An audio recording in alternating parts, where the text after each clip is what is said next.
Hola, ¿qué tal? Bienvenido a Resustentable, el canal donde vamos a revisar y evaluar la conformidad de las instalaciones solares fotovoltaicas. ¡A darle entonces!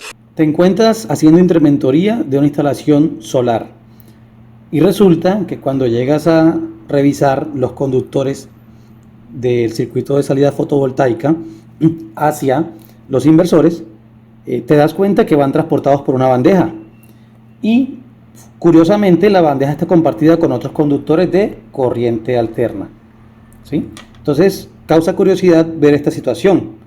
Más adelante revisas muy bien y los conductores del circuito de fuente se encuentran pegados literalmente a los conductores de corriente alterna de distribución general en la bandeja. La normativa eléctrica nos permite hacer esto. La única diferencia es que tendríamos que considerar que el aislamiento de los conductores de AC con el aislamiento del conductor de DC debería ser el mismo en el rótulo para poder ser percibido como algo conforme. Además de eso, muy particularmente la norma nos dice que hay una excepción y nos dice que los conductores fotovoltaicos de circuitos de salida y circuitos de fuente fotovoltaica no deberían compartirse con otros conductores de otros sistemas. Así que ya tenemos una no conformidad en este caso, pues estos conductores de fuente están compartiendo este elemento de soporte o este sistema de bandeja portacable con unos conductores de tipo de corriente alterna. La única manera viable por parte de la norma para que podamos utilizar una bandeja portacable compartida con otros conductores de sistemas distintos es que le pongamos una división a lo largo del recorrido del conductor. En este caso, el contratista instalador no lo hizo. ¡Vaya, vaya! Saliendo de la bandeja portacables, los conductores llegan por un tubo EMT hacia una caja de paso. Llama la atención que es un solo tubo el que entra a la caja de paso, pero salen dos. ¿Cómo es esto posible? Me llamó la atención y me dispuse a abrir la caja para saber por qué habían dos.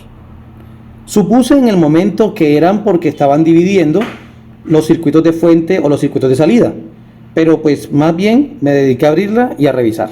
Efectivamente me encuentro con que todos los conductores están comunes en una canalización de entrada, pero de manera curiosa veo que el conductor positivo de cada cadena se encuentra participando de una protección o de un portafusible, mientras que los conductores negativos pasan de largo por una canalización distinta.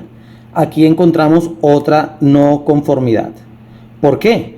Porque en estos momentos los conductores, al ser separados negativo y positivo, se encuentran en una condición de sobrecalentamiento porque ninguno de ellos está haciendo una compatibilidad interna para que sus autoinducciones mutuas anulen el posible calentamiento entre ellos. Entonces, muy posiblemente los conductores positivos en este lado se encuentran mucho más calientes que los del otro lado, llegando a una afectación de falla de aislamiento, entre otras consideraciones. Otro dato curioso que me llamó la atención es el radio de curvatura, que al parecer ejerce una fuerza adicional de manera mecánica hacia los portafusibles, tal vez pudiendo generar unos posibles puntos calientes. Y ni se diga de la parte inferior, al parecer pasa lo mismo, sobre todo por la posición tan rara en la que se ven los conductores. En esta foto se aprecia de mejor manera la condición de los conductores negativos que pasan por una canalización y los positivos por otra, confirmando lo que acabo de citar. Llama la atención también de que hay un portafusibles que no se encuentra en uso. Se desconoce la medida o si de verdad sobró y no sabían qué hacer con él.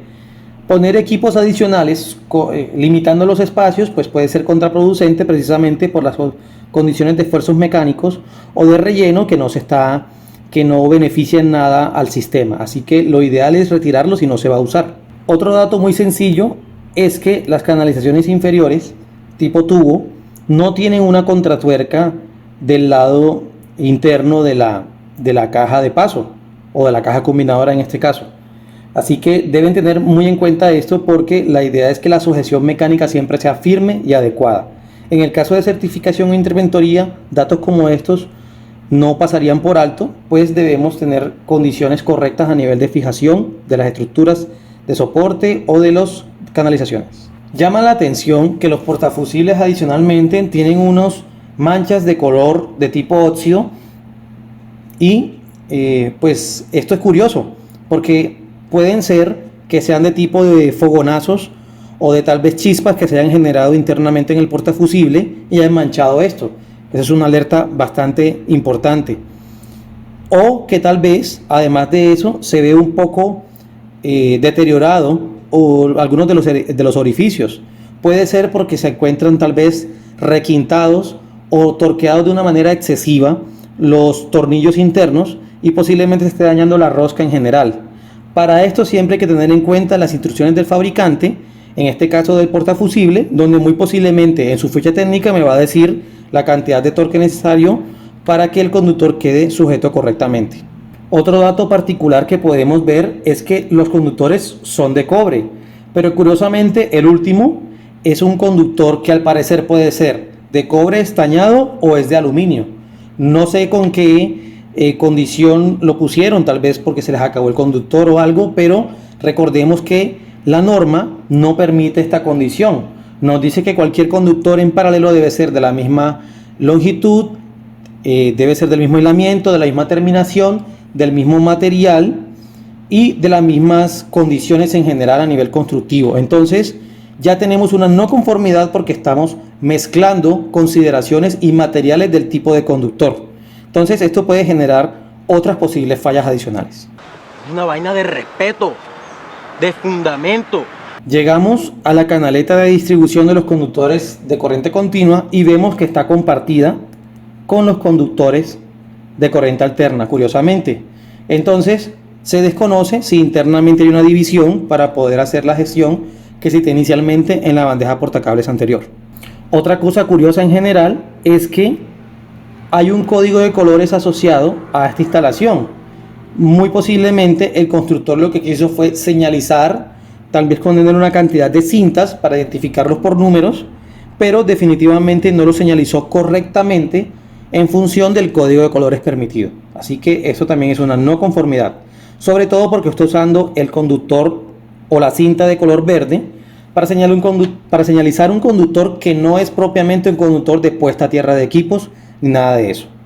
Llegando al tablero de la caja combinadora de corriente alterna, me encuentro con que el tablero no tiene ningún tipo de diagrama unifilar localizado en la puerta ni ningún tipo de señalización.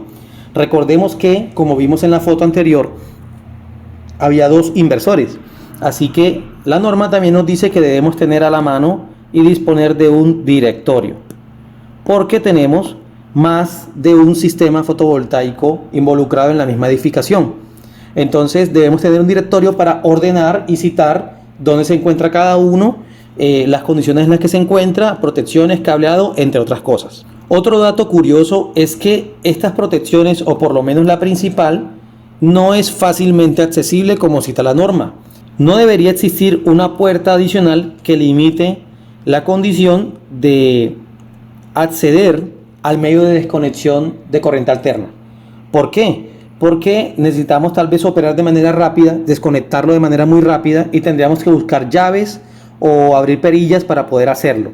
Y la norma es muy clara citando que el medio de desconexión principal debe ser fácilmente accesible, o sea que no debemos necesitar ningún tipo de condición para llegar al mismo. Debería estar como se encuentra en estos momentos así, en el lado interno del tablero, con una perilla o una abertura suficiente para que el breaker pueda maniobrar. Abro el tablero y me encuentro un dato curioso. Cuando los conductores entran a la caja combinadora de corriente alterna, llegan por dos canalizaciones y me pareció extraño. Pensé que iban a ser canalizaciones paralelas para fases, neutro y tierra de cada inversor, pero resulta que lo que estaba haciendo el constructor era uniendo las fases, todas las fases, por un solo conducto o una sola canalización, y luego los neutros y los conductores de puesta a tierra de equipo venían por otra canalización, haciendo el resto de la labor. Entonces esto es una afectación bastante grande, como la cité, porque estamos separando los cables y como no hay autoinducciones mutuas dentro del concepto generalizado, estamos provocando calentamientos excesivos en ellos y posibles fallas de aislamiento. Otro detalle particular, que a pesar de que el conductor barraje se encuentra aislado por la parte de algún termoencogible o algún forro protector de la misma, que muy posiblemente debe ser dieléctrico, pues debería tener una condición específica en la que debería estar protegido con un tipo de capa protectora tipo polipropileno dieléctrico, sobre todo porque tenemos tornillos o uniones expuestas en general, sin ningún tipo de capuchón o termoencogible, lo que podría ser contraproducente si se encuentra haciendo un mantenimiento en general o algo. A pesar de que pueda estar el sistema desenergizado, es adecuado que todas las partes posiblemente conductoras se encuentren aisladas.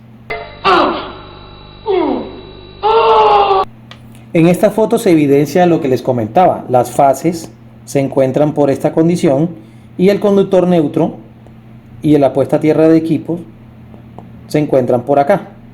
Entonces eso es bastante delicado. Adicionalmente vemos que se está reforzando la unión de los conductores neutros de cada inversor bajo una condición de arandela adicional.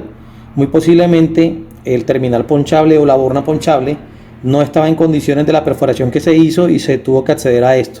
Debemos ser mucho más coherentes porque la idea es que los conductores tengan la medida precisa, las perforaciones, los terminales y las condiciones de barra estén precisas, para que evitemos que de alguna manera las condiciones mecánicas nos aflojen el cable y no tengamos que usar elementos adicionales. Y por último llegamos al tablero de distribución del piso donde se encuentran instalados los inversores. Llama curiosamente la atención que lo que hizo el constructor fue que le adicionó una barra al breaker, pero no lo hizo de manera adecuada. La posible solución más coherente debió ser una barra prolongada completa con 2 o más perforaciones en las que llegaran los cables de manera paralela, pero lo que hizo fue colocar 2 barras en paralelo sujetas por el mismo tornillo de sujeción del breaker, lo que puede estar generándole en particular al breaker una presión mecánica específica, además de un punto caliente, entre otras cosas. Recordemos que estos breakers están diseñados para un solo conductor o una sola barra en general, no para recibir 2 o más conductores o barras en su orificio de fábrica. Así que tener esto demasiado en cuenta, porque muy posiblemente vamos a generar puntos calientes. Eso ofende, viejo. Además de lo citado anteriormente en el video como no conformidades, encontramos que el constructor no había dejado un diseño previo. Muy posiblemente esta construcción fue aleatoria para salir del paso tal vez, y se le vendió un proyecto al cliente en particular de la que no tenía una dirección correcta. No es lo adecuado. Recordemos que debemos tener la ingeniería así, a partir de allí emitir las condiciones correctas para empezar a construir. Lamentablemente este no fue el caso. El cliente ahora mismo cuenta con un sistema que se encuentra por fuera de conformidades adecuadas y debe tal vez repetirse o replantearse en general desde el diseño. No es la idea que les pase a ustedes. Recuerden hacer la ingeniería previamente, adecuarla al sitio, revisar las condiciones normativas, empezar a operar como debe ser.